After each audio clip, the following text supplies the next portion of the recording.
everyone. Welcome back to VO Pro Tips with me, Kirsten Day. Now today is a very special day. I have a special guest. He is my in-house audio expert, Emmy award winning sound engineer, and my husband, Steve Bucino.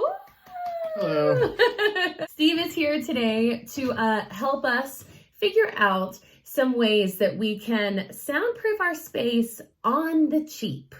Rather than soundproofing, I would say there are a few ways that you could simply improve the sound of the space that you are currently confined in, specifically for voiceover purposes, make them sound a little bit better if you're sending out auditions. Okay, so let's say I have my microphone. This is my little blue Yeti.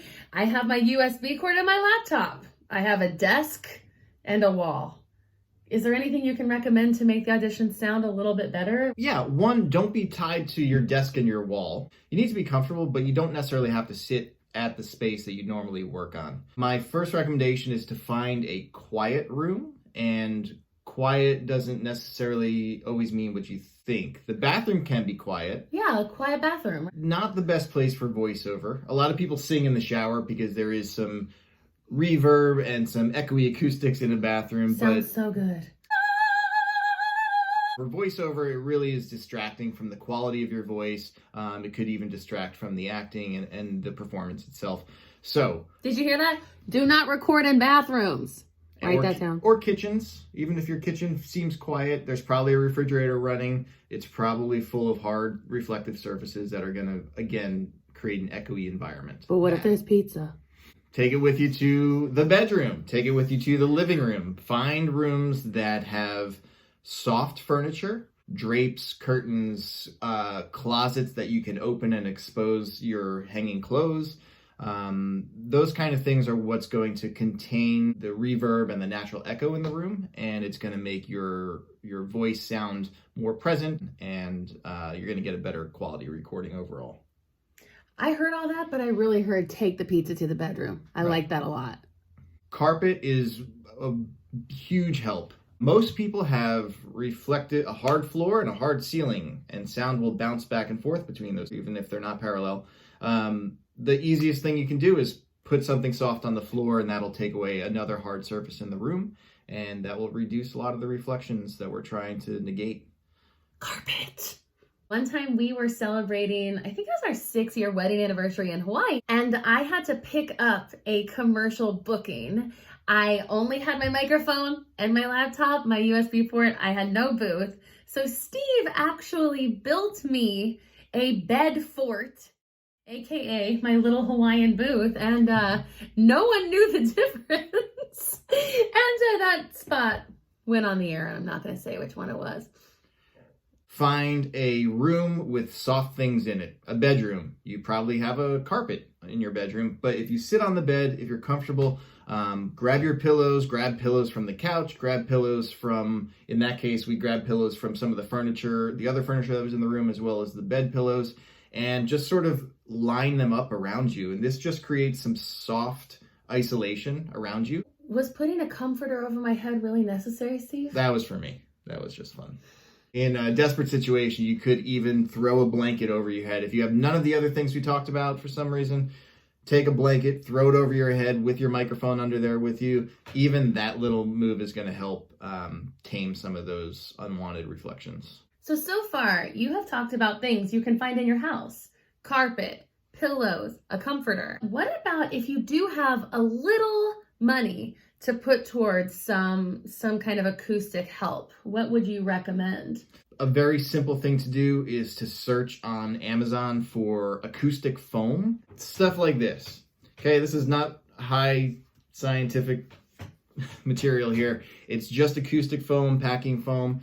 You can pick that up. There's different kinds of it. It's really cheap, and if you are sitting at a desk, that's a hard surface, you could put some on your desk, you could put your microphone on it, you could put some against the wall behind your desk. That's currently what Kirsten has. Kind of surrounding the microphone, maybe? Yeah, that is stuff, you're going to talk into that, and what goes beyond the microphone is going to be absorbed, or at least partially absorbed, by some of this material that's behind you, rather than hitting a hard wall and reflecting back. If you want to spend a little bit more money, there are companies, you can find these on Amazon as well, but there are companies like AT ATS Acoustics that makes prefabricated acoustic panels of all different sizes. You could hang them on your walls.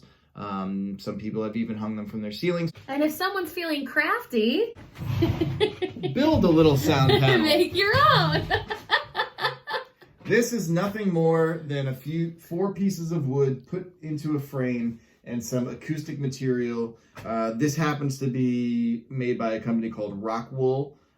They make something called Safe and Sound. It's a little bit different than this, but you could pick that up at Home Depot. It's Safe and Sound insulation for a house. There's also material called Owens Corning that is fiberglass insulation. That's a very popular acoustic panel. Be careful, do some research if you're going to use that material. It is fiberglass, so when you cut it, you need to protect yourself.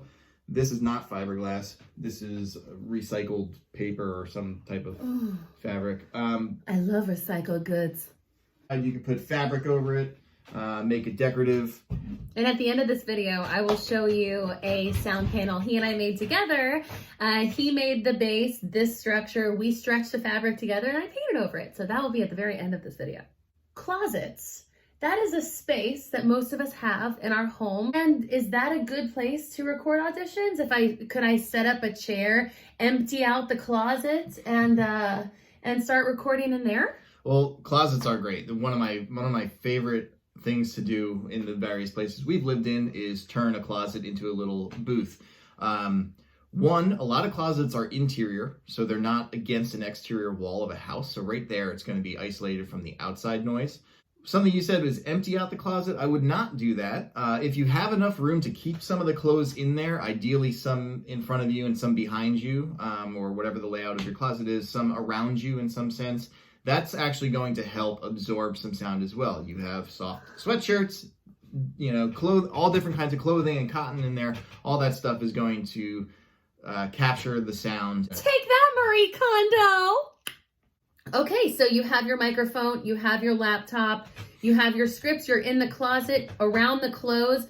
Do you keep the door open or do you close it? I would keep it closed so that you're not introducing the elements of whatever room that closet is located in back into the recording. So close the closet door, make sure you're comfortable, make sure you have light somehow, make sure you have enough air in there. Don't stay in there for too long. There's no circulation.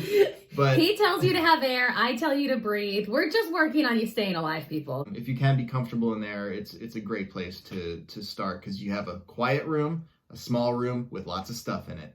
And that goes back to what we were saying. If it's not a closet, it could be a bedroom, it could be a living room.